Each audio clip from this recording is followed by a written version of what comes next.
Hello student. आज हम representation of graphical data के बारे में पढ़ेंगे। आप इमेजिन कीजिए कि जब आप किसी विषय से जुड़े आंकड़े बहुत अधिक होते हैं तो उन्हें केवल टेबुलेशन के माध्यम से समझना या यूँ कहें कि रो और कॉलम के माध्यम से समझना बहुत कठिन हो जाता है। तो ऐसे कंडीशन में ग्राफ और डायग्राम ही एक ऐसा माध्यम होता है जो डेटा को सरल, स्पष्ट और अट्रैक्टिव फॉर्म में प्रेजेंट करने में हेल्प करते हैं। आप इमेजिन कीजिए कि जब भी कभी आप कोई डायग्राम या ग्राफ या मैप देखते हैं तो उसके पीछे एक हिडन टेबुलेशन डेटा दिखाई देता है। जो डायग्राम के माध्यम से उस टेबुलेशन डेटा को हम आसानी से पढ़ते हैं और समझते हैं, और वह डायग्राम या चार्ट हमारे दिमाग में एक मेमोरी के रूप में हमेशा बना रहता है।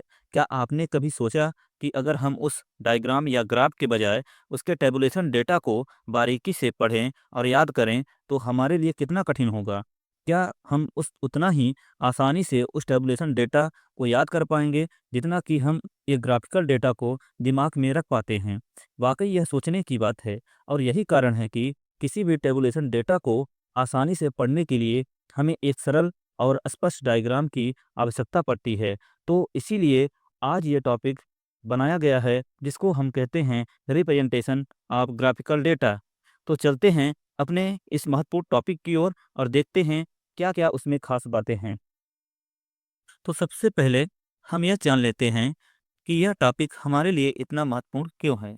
यह महत्वपूर्ण टॉपिक ज्योग्राफी सब्जेक्ट के प्रैक्टिकल में चैप्टर नंबर 3 में दिया गया है। यह टॉपिक सिर्फ ज्योग्राफी स्टूडेंट के हिसाब से नहीं देखा जा सकता है, बल्कि यह एक इकोनॉमिक्स और रिसोर्स साइंस स्टूडेंट या बात करें तो रिसर्च स्कॉलर के लिए भी उतना ही महत्वपूर्ण है, जितना कि ज्योग्राफी के स्टूडेंट के लिए है।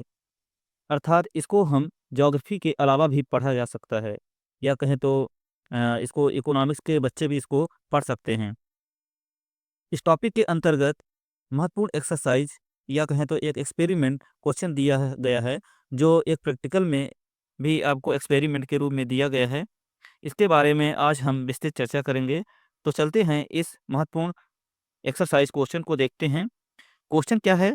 आप देखेंगे कि यहाँ पे 7 नंबर क्वेश्चन में लिखा हुआ है, what rules should be keeped in mind while constructing diagram, explain briefly. अर्थात ये कहें कि एक स्टूडेंट को जब डायग्राम या ग्राफ को बनाना होता है तो उसे उस वक्त किन किन रूल्स या नियमों को माइंड में रखना पड़ता है। अर्थात हम कहें कि किस बेसिक नियमों को ध्यान में रखना पड़ता है। तो सबसे पहले हम रिप्रेजेंटेशन ऑफ ग्राफिकल डेटा के मीनिंग को समझेंगे। इसके बाद इसके डिफिनेशन पर चर्चा करेंगे। तो इसकी मीनिंग को देखिए, यहाँ पे लिखा हुआ है, the data describe the properties of the phenomena the represent. They are collected from a variety of sources. The geographers, economists, resource scientists, and the decision maker use a lot of data these days. हमने पहले भी चर्चा किया कि ये सिर्फ geography के student के हिसाब से ये टॉपिक नहीं है। यह टॉपिक ज्योग्राफी के साथ साथ इकोनॉमिस्ट, रिसोर्स साइंस और डिसीजन मेकर के लिए भी उतना ही महत्वपूर्ण है। हम देखते हैं कि अक्सर हम जब डायग्राम को बनाते हैं तो उस डायग्राम में हमें कई चीज़ों के बारे में हमें जानकारी मिलती है। जैसे कि बात किया जाए तो इसमें हम पॉपुलेशन ग्रोथ की बात किया जाए, इसके साथ साथ पॉपुलेशन डिस्ट्रीब्यूशन की बात करें, पॉपुलेशन डेंसिटी है, sex ratio, age sex composition की बात किया जाए, ऑक्यूपेशनल स्ट्रक्चर के बारे में हम डायग्राम में देखते हैं। ये सभी जो हैं जानकारियाँ हमें एक डायग्राम के माध्यम से टेबुलेशन डेटा को हम प्रेजेंट करते हैं। इसके साथ हम देखेंगे कि एक चाइनीज़ प्रोवर्ब्स की बात किया जाए, उन्होंने एक स्टेटमेंट दिया है, a picture is equivalent to thousand of words. यानी कि ये कहें कि एक चित्र जो होता है वो 1000 शब्दों को प्रेज़ेंट करता है। इसकी मीनिंग को सरल शब्दों में समझे तो जब कोई डेटा को लाइन के माध्यम से या कॉलम के माध्यम से या सर्कल के माध्यम से या किसी चित्र की सहायता से प्रेजेंट करते हैं तो उसे हम ग्राफिकल रिप्रेजेंटेशन ऑफ डेटा कहते हैं। इसके डेटा को कॉम्परेटिव या उसके टेंडेंसी को या उसके परिवर्तन को या चेंज को हम आसानी से समझ सकते हैं। यही इसकी शॉर्ट मीनिंग होगी। आगे हम देखते हैं इसके डिफिनीशन को। डिफिनीशन अकॉर्डिंग टू एफ जे मंकहाउस के अनुसार दिया गया है। इसमें उन्होंने कहा है, Various graphical methods are used in the construction of diagrams such as column, rays, and sectors. In construct graphs are points marked on graph paper using coordinates are joined by a line. यानी कि ये कहें कि उन्होंने कहा कि किसी column या किसी लाइन या किसी सेक्टर के माध्यम से जब हम किसी डेटा को प्रेजेंट करते हैं, वही हमारा क्या कहलाता है, रिप्रेजेंटेशन ऑफ स्टैटिस्टिकल डेटा होता है या ग्राफिकल डेटा कह सकते हैं। आगे इसके हम जनरल रूल्स के बारे में हम समझते हैं। यह नियम हमारे लिए इतना महत्वपूर्ण क्यों है? सबसे पहले तो हम ये जान लें, क्योंकि जब हम कोई भी काम करते हैं तो उस कार्य को सही तरीके से करने के लिए एक नियम निर्धारित होता है। ठीक उसे तभी हम सफल कर पाते हैं।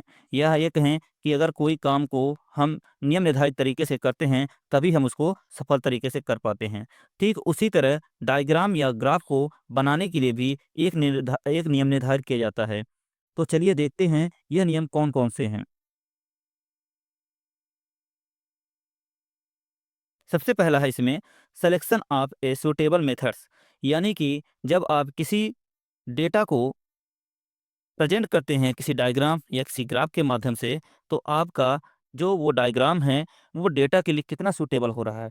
या कहें जैसे सपोज़ दैट आपको एज कंपोज़िशन दिखाना है, अपने इंडिया के पॉपुलेशन का एज कंपोज़िशन दिखाना है और वो आप किसी लाइन ग्राफ के माध्यम से दिखा दिया, तो वो उस डेटा के लिए वो डायग्राम जो है, वो उसके लिए सूटेबल नहीं होगा। तो इसके लिए हर एक डेटा को अलग-अलग दिखाने के लिए एक डायग्राम या ग्राफ जो है, स्पेशली निर्धारित किया गया है। और उसी को हम सूटेबल मेथड्स कहते हैं। यानी कि हर एक डायग्राम को, हर एक डेटा को प्रेजेंट करने के लिए एक सही तरीके से डायग्राम या ग्राफ का हमें सिलेक्शन करना ही पड़ता है, तभी हम उस डेटा को सही तरीके से प्रेजेंट कर पाएँगे। दूसरा इसमें है rules selection of suitable scale. जब हम किसी डेटा को, किसी टेबुलेशन डेटा को डायग्राम या ग्राफ के माध्यम से दिखाते हैं, तो हमें स्केल की भी आवश्यकता पड़ती है। अक्सर हम देखते हैं क्लास में कि जब आपको कोई क्वेश्चन एक्सपेरिमेंट दिया जाता है, तो आप उसमें सबसे ज़्यादा गलती स्केल की ही करते हैं। हम पाते हैं वहाँ पे कि आप जितने भी डेटा के डायग्राम बनाते हैं, वो बिना मेजर के होते हैं और वही जो डायग्राम आपके बिना मेजर के होते हैं, वो सबसे बड़ा आपका फ़ॉल्ट होता है। और इसमें ये होता है कि वो आपका डायग्राम जो है वो सही नहीं होता है। तो इसमें हमें स्केल को भी ध्यान रखना पड़ता है, यानी कि आपका जो y का जो वैल्यू होता है, वो वैल्यू को हमें एक स्केल के अनुसार हमें निर्धारित करना पड़ता है। इसके बाद तीसरा होता है टाइटल, हेडिंग। जब आप किसी डायग्राम या ग्राफ को शीट पर बनाते हैं, तो उसमें सबसे ऊपर आपको टाइटल या हेडिंग को लिखना ही पड़ता है, क्योंकि ये टाइटल और हेडिंग जो होता है, ये हमारे डायग्राम को और ज़्यादा इफेक्टिव तरीके से दिखाता है। आप गेस करिए कि आप जब भी कोई मैप या चार्ट दीवार में लगे हुए होते हैं, वहाँ पे देखते हैं, तो उसके टाइटल कहाँ पे लिखे होते हैं? उसके टाइटल आप देखेंगे सबसे ऊपर में जो है, वो काफ़ी बोल्ड अक्षर में, बड़े अक्षरों में जो है, वहाँ पे आपको लिखे हुए दिखाई देंगे। तो वैसे ही हमें डायग्राम या जब ग्राफ बनाते हैं, तो वहाँ पे भी हमें एक ऊपर जो है, तो हेडिंग बोल्ड अक्षर में लिखना पड़ता है। फोर्थ नंबर है लीजेंड या रेफरेंस। लीजेंड या रेफरेंस आप देखते हैं कि जब मैप बनाया जाता है, तो मैप में आप देखते हैं एक संकेत जिसको बोलते हैं हिंदी में, वहाँ पे जो है एक बॉक्स की तरह उसमें कलर डले होते हैं या उसमें जो है तो स्टाइलिश के उसमें शैडो डला हुआ होता है, वो कहलाता है लीजेंड या रेफरेंस। तो हमारे जैसे बात करें कि आप मान लीजिए कि एक मल्टीपल बार डायग्राम बना रहे हैं और मल्टीपल डायग्राम को आप मान लीजिए कि मेल और फीमेल 2 डेटा को आपको दिखाना है हर ईयर में कितना उसका आंकड़ा था। तो आप मेल वाले जो आपका बार डायग्राम होगा उसको मान लीजिए आपने रेड से दिखा दिया और फीमेल वाले डायग्राम को आपने ब्लू से भर दिया। तो उसके लिए एक बगल में बाई जो एक्स की जो लाइन होती है उसी के ठीक बगल में आपको एक लीजेंड बनाना पड़ता है और उस बॉक्स में आपको रेड और ब्लू कलर के बॉक्स को भर के और वहाँ पे बताना पड़ेगा कि ये मेल है या फीमेल है। इसके बाद फिफ्थ नंबर है डायरेक्शन। जब भी हम कोई ग्राफ या डायग्राम बनाते हैं, तो हमें उसमें डायरेक्शन को भी ध्यान में रखना पड़ता है, क्योंकि आपको पता है कि हमारे पृथ्वी पर मेजर 4 ही डायरेक्शन हैं और उस डायरेक्शन को हमें उस शीट पे भी देना पड़ता है। यानी वो शीट या मैप जो उसमें दिखाई देता है या उसमें जो ग्राफ बनाया गया है, उसका एक्चुअल डायरेक्शन क्या होगा? जब हम उसमें एक डायरेक्शन हम दे देते हैं, इनपुट कर देते हैं, तो उससे हमारे बाकी के 3 डायरेक्शन ऑटोमेटिक हमें उससे ज्ञात हो जाता है। इसके बाद छठवां नंबर इसका जो है रूल्स है, वो है constructing correct and attractive figures. जब भी हम किसी डायग्राम को बनाते हैं, तो हमें उस डायग्राम को इतना ज़्यादा अट्रैक्टिव तरीके से दिखाना पड़ता है, ताकि वो सामने वाले उसको अच्छे से पढ़ सकें, उसको अच्छे से रीड कर सकें और वो दूर से एक अट्रैक्टिव तरीके से देखने में दिखाई दे। तो इस तरह से हमें जो है यहाँ पे ध्यान रखना है कि डायग्राम को साफ सुथरा बनाएं, उसमें ज़्यादा जो है तो ओवरलैपिंग ज़्यादा ना हो, ओवर राइटिंग ना हो, इन सभी चीज़ों को भी ध्यान रखना पड़ता है। आपका जो डायग्राम है एकदम क्लियर होना चाहिए। 7वां नंबर है कंस्ट्रक्टिंग सिंपल फिगर्स। इसमें सबसे मेन चीज़ ये है कि आपका जो डायग्राम हो वो सबसे आसान हो, सबसे सरल। यानी कि अगर मान लीजिए कोई डायग्राम जैसे आप पाई चार्ट के माध्यम से दिखा रहे हैं, जैसे एक 12th के टोटल स्टूडेंट हैं, इसमें एसटी, एससी, ओबीसी और जनरल के और ये चारों कैटेगरी के बच्चे हैं और ये हम पाई चार्ट के माध्यम से दिखा रहे हैं। तो इसमें तो हमें आसानी से दिख जाता है सर्कल के माध्यम से कितना किसका परसेंटेज है। लेकिन इसी डेटा को हम अगर कहें कि आप दूसरा कोई डायग्राम का माध्यम चूज़ कर लें और वो डायग्राम जो है आपको काफ़ी जो है देखने में काफ़ी कठिनाई हो रही, समझने में आपको काफ़ी कठिनाई हो रही है, तब वो डायग्राम आपके लिए सही नहीं होगा। इसलिए आपको जब भी डायग्राम बनाएँ तो उसको सिंपल तरीके से उसको चूज़ करें, यानी कि वो डायग्राम चूज़ करें जो उसमें काफ़ी सिंपल फिट हो और सभी लोग उसको समझ सकें, उसको रीड कर सकें। अब आगे चर्चा करते हैं रिप्रेजेंटेशन ऑफ स्टैटिस्टिकल डेटा के कुछ क्लासिफिकेशन, यानी कि इसके 4 बेस होते हैं जिसके आधार पे उसके सारे टाइप्स बताए गए हैं। ये सभी आप लोग आए दिन किसी न किसी किताब में आपको डायग्राम या ग्राफ या मैप मिल ही जाते हैं। तो आज इसको हम थोड़ा शॉर्ट में समझ लेते हैं। सबसे पहला इसका जो प्रकार आता है वो होता है डायग्राम, दूसरा होता है ग्राफ या ग्राफिकल, तीसरा होता है कार्टोग्राम और चौथा होता है डिस्ट्रीब्यूशन मैप। तो सबसे पहले हम डायग्राम पे चर्चा करते हैं। डायग्राम के देखा जाए तो 4 प्रकार हैं। पहला है 1 डायमेंशन डायग्राम, दूसरा 2 डायमेंशन डायग्राम, तीसरा है 3 डायमेंशन डायग्राम, चौथा है अदर स्पेशल डायग्राम। अब देखते हैं 1 डायमेंशन डायग्राम क्या होता है। 1 डायमेंशन डायग्राम जिसको हम एक ही वैल्यू दिखाएँ, यानी या तो एक्स की वैल्यू दिखा सकते हैं या तो वाई की वैल्यू, यानी या तो लेंथ दिखा सकते हैं या तो विड्थ के वैल्यू से दिखा सकते हैं, पर एक ही दिखाएँगे तब वहाँ पे हमारा डायग्राम होता है तो 1 डायमेंशन। इसके प्रकार कितने होते हैं? पहला है इसमें लाइन डायग्राम, दूसरा है बार डायग्राम। बार डायग्राम के इसमें 4 प्रकार होते हैं, सिंपल बार डायग्राम, कंपाउंड बार डायग्राम, मल्टीपल बार डायग्राम, 2 डायरेक्शनल बार डायग्राम। इसके बाद बात की जाए नेक्स्ट है 1 डायमेंशन में पिरामिड डायग्राम। पिरामिड के भी इसमें देखा जाए तो कई प्रकार होते हैं। जैसे देखा जाए यहाँ पे तो पहला है simple pyramid diagram, super imposed pyramid diagram, compound pyramid diagram. इसके बाद देखें नेक्स्ट जो है 1 डायमेंशन डायग्राम के कौन से प्रकार होते हैं, जिसमें वाटर बजट डायग्राम है और इसके अलावा रेनफॉल डिस्पर्जन डायग्राम है। ये सारे 1 डायमेंशन डायग्राम के प्रकार थे। दूसरा है यहाँ पे 2 डायमेंशन डायग्राम। 2 डायमेंशन डायग्राम के भी कई प्रकार होते हैं। पहला इसमें पहले समझ लेते हैं ये बनाया कैसे जाता है। तो इसमें जब हम किसी डायग्राम में लेंथ और विड्थ दोनों वैल्यू दिखाते हैं, यानी एक्स और वाई दोनों वैल्यू दिखाएँगे, जिसमें हम लंबाई और इसके साथ-साथ चौड़ाई की बात कर रहे हैं। दोनों जब वैल्यू दिखा रहे हैं तब वो हमारा 2 डायमेंशन डायग्राम होता है। इसके प्रकार कौन-कौन से होते हैं? पहला है यूनिट स्क्वायर, दूसरा है स्क्वायर ब्लॉक डायग्राम, तीसरा है रेक्टेंगुलर। रेक्टेंगुलर के भी 2 प्रकार होते हैं, सिंपल और डिवाइडेड। इसके बाद व्हील और पाई डायग्राम होता है और लास्ट है रिंग डायग्राम। ये सारे 2 डायमेंशन डायग्राम के प्रकार हैं। फिर नेक्स्ट बात करें 3 डायमेंशन डायग्राम। 3 डायमेंशन डायग्राम क्या होता है? जब हम किसी डायग्राम में लंबाई और चौड़ाई और उसके साथ-साथ ऊँचाई, यानी लेंथ, विड्थ और हाइट को भी दिखाते हैं, तब वो डायग्राम कैसा होता है? 3 डायमेंशन डायग्राम। 3 डायमेंशन डायग्राम के कौन-कौन से प्रकार हैं इसमें भी देख लेते हैं। पहला इसमें है स्फेरिकल डायग्राम, दूसरा है क्यूब डायग्राम, तीसरा है ब्लॉक पाइल डायग्राम। ये हैं 3 डायमेंशन डायग्राम के प्रकार। इसके अलावा देखें तो कुछ अदर स्पेशल डायग्राम हैं, उस पे भी चर्चा कर लेते हैं। जैसे पहला इसमें है बात की जाए स्टार या क्लॉक रोज, जिसमें हम हवाओं के बारे में पता करते हैं। तो इसके कौन-कौन से प्रकार हैं? सिंपल विंड रोज, दूसरा है विंड एंड विजिबिलिटी रोज, तीसरा है कंपाउंड विंड रोज और चौथा है विंड स्टार। अब बात करते हैं नेक्स्ट जो यहाँ पे है वो है ग्राफ या ग्राफिकल। तो इसमें हम किसी भी डेटा को ग्राफ के माध्यम से दिखाते हैं। जैसे इसका पहला प्रकार है वो है सिंपल लीनियर ग्राफ, दूसरा है पॉलीलीनियर ग्राफ, तीसरा है बैंड या कंपाउंड लीनियर ग्राफ, चौथा है एर्गोग्राफ, पर पाँचवां है ओजिलिप एर्गोग्राफ और छठवां है क्लाइमेटोग्राफ और सातवां है क्लाइमोग्राफ और आठवां है हिडरोग्राफ। इसमें से ज़्यादा देखा जाए तो ये क्लाइमेट से संबंधित ही सारे जो हैं ग्राफ बनाए जाते हैं। फिर इसमें आगे बात करें तो कुछ और स्पेशल डायग्राम जैसे कि कार्टोग्राम है। कार्टोग्राम के देखा जाए तो इसमें 4 प्रकार होते हैं, वैल्यू एरिया, ट्रैफिक फ्लो जो आपके प्रैक्टिकल में भी है और अगला है आइसोक्रोनिक और नेक्स्ट है इक्वल कोस्ट डिस्टेंस, समान दूरी तय करने वाले एरिया को। ये सारे कार्टोग्राम के प्रकार हैं। फिर बात करते हैं लास्ट है इसमें डिस्ट्रीब्यूशन मैप। डिस्ट्रीब्यूशन मैप की चर्चा आप लोग 11th में भी किए होंगे, मैप टाइप्स ऑफ मैप में था। यहाँ पे 2 तरह का होता है, एक होता है क्वांटिटेटिव मैप और दूसरा होता है क्वालिटेटिव मैप। जिसमें हम किसी वैल्यू को दिखाते हैं, जैसे पॉपुलेशन डेंसिटी हो गया या लिटरेसी रेट हो गया या बात करें सेक्स रेशियो का, ये सारे मैप जो बनाए जाते हैं वो क्वांटिटेटिव मैप होते हैं। या बात किया रेनफॉल सेंटीमीटर में दिखाते हैं कहाँ कितना है, वो सारी चीज़ें हम किसमें दिखाते हैं क्वांटिटेटिव मैप में। क्वालिटेटिव मैप में हम जैसे मान लीजिए कि कहाँ पे फॉरेस्ट एरिया है, कहाँ पे वेजिटेशन एरिया है, कहाँ पे मिनरल्स एरिया है, यानी उसके हम कुल मिला के उसके एक आइडेंटिफाइड हम कलर के माध्यम से दिखाते हैं, शैडो के माध्यम से दिखाते हैं, उसमें किसी वैल्यू की बात नहीं होती है, तब वो कहलाता है क्वालिटेटिव मैप कहलाता है। इसके भी प्रकार देख लेते हैं। पहला क्वांटिटेटिव का प्रकार समझ लेते हैं। पहला होता है आइसोप्लेथ। आइसोप्लेथ आप लोग 11 में पढ़े होंगे, जब हम किसी एरिया में जैसे आइसोथर्म लाइन होती है, आइसोहाइड लाइन होती है, आइसोहेलाइन होती है, ऐसे आइसोबार लाइन होती है, यानी इक्वल वैल्यू को दिखाने वाली जो लाइन होती है, खींची जाती है, उसको आइसोप्लेथ कहते हैं। इसके 2 प्रकार होते हैं, बिल्ट अप होते हैं, आइसोमेट्रिक होते हैं। इसके बाद बात करते हैं, नेक्स्ट इसका है, वो है कोरोप्लेथ। कोरोप्लेथ जो है आप लोग देखे होंगे, एक मैप बनाया जाता है जिसमें हम पॉपुलेशन को, जैसे कि मान लीजिए कि एक मैप है, उसमें एक पॉपुलेशन का इतने से इतने रेंज का ये एरिया हो गया, इतने से इतने रेंज का जो पॉपुलेशन है वो इस कलर से दिखाएंगे, यानी कि एक वैल्यू को हम जो लेजेंड या इंडेक्स में जो हमारी वैल्यू होती है इंटरवल में, वो हम मैप पे दिखाते हैं अलग-अलग।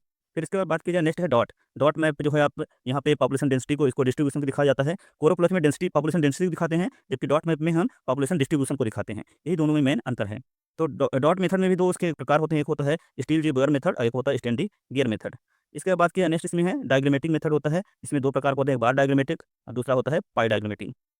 नेक्स्ट बात की जाए क्वालिटेटिव के बेस पर, तो क्वालिटेटिव के बेस पर यहाँ पे 2 प्रकार के इसमें इसके भी कई प्रकार होते हैं, इस पे हम चर्चा कर लेते हैं। तो सबसे पहले हम देखते हैं यहाँ पे कलर पैच आइसोक्रोनिक, दूसरा है पिक्टोरियल, तीसरा है सिंपल सेट, चौथा है कोरोस्मेटिक और पाँचवां है नेमिंग।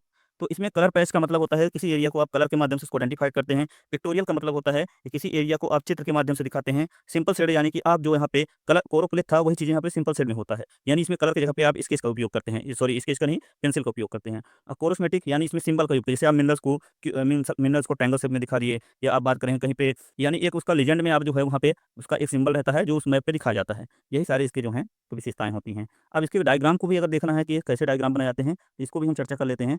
तो वन डायमेंशन का पहला जो था लाइन डायग्राम, ये लाइन डायग्राम का पहला प्रकार है जो यहाँ पे डायग्राम दिखाया गया है।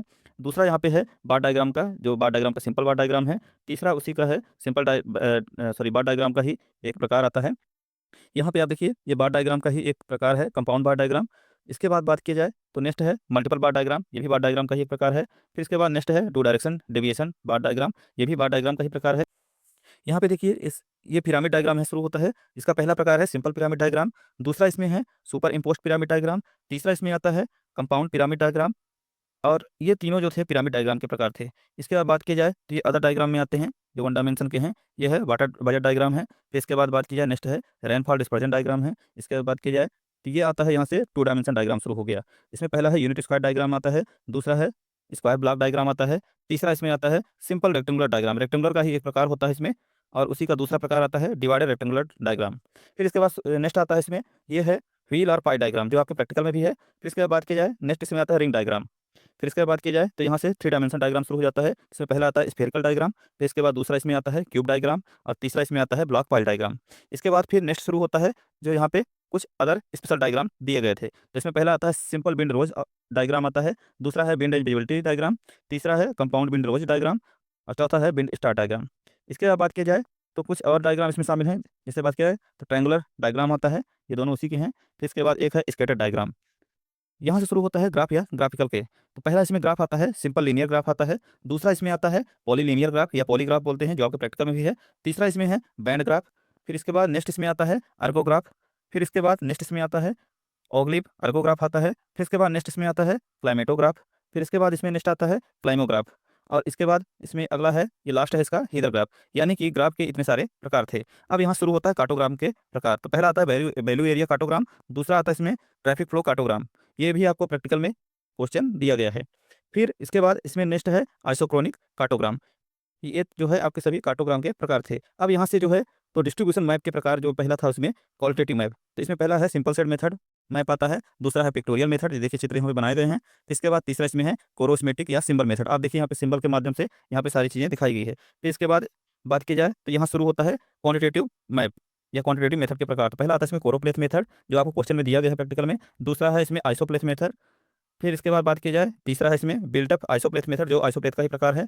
फिर चौथा है इसमें डॉट मेथड, ये भी आपको प्रैक्टिकल में दिया गया है, जो डिस्ट्रीब्यूशन पॉपुलेशन को दिखाने के लिए होता है। फिर इसी डॉट मेथड का एक प्रकार है स्टीन जे वेवर मेथड होता है, और दूसरा इसमें होता है स्टैंडी गियर मेथड। तो ये सारे जो है डायग्राम, मैप और ग्राफ आपको दिखाया गया है। इन सभी चार्ट को आप अपने ड्राइंग शीट पे बनाएंगे, और ये क्वेश्चन है 7 नंबर का एक्सपेरिमेंट का। इसमें आप ध्यान दीजिए कि कौन कौन से आपके प्रैक्टिकल फाइल में इस बार इस 12th के क्लास में आपको बनाना है। तो आप देखिए, जिसमें जिसमें सर्कल लगा हुआ है वो सारे जो है आपके प्रैक्टिकल फाइल में वो डायग्राम बनने चाहिए। पहला देखिए, आप जो है तो वन डायमेंशन में आपका बार डायग्राम का सिंपल डायग्राम है, दूसरा मल्टीपल डायग्राम है, ये दोनों आपके प्रैक्टिकल फाइल में आएंगे। इसके बाद बात की जाए, आपको एक क्वेश्चन दिया हूँ, व्हील और पाई डायग्राम दिया हूँ। इसके अलावा आपको एक पॉलीलिनियर यानी कि पॉलीलाइन जो है आपका, ये ग्राफ के प्रकार आते हैं। फिर इसके बाद डिस्ट्रीब्यूशन मैप का एक हमने आपको दिया है बनाने के लिए कोरोप्लेथ मेथड का, और एक जो है आपको डॉट मेथड का हमने आपको क्वेश्चन दिया। इसके अलावा एक कार्टोग्राम का देखा जाए तो वो है ट्रैफिक फ्लो या बात की जाए जिसको हम बोलते हैं फ्लो मैप आपको दिए हैं। तो इतने सारे जो हैं आपको एक्सपेरिमेंट में कवर करने हैं, तो इसलिए आपको ये 7 नंबर में पूरा चार्ट आपको बनाना भी है।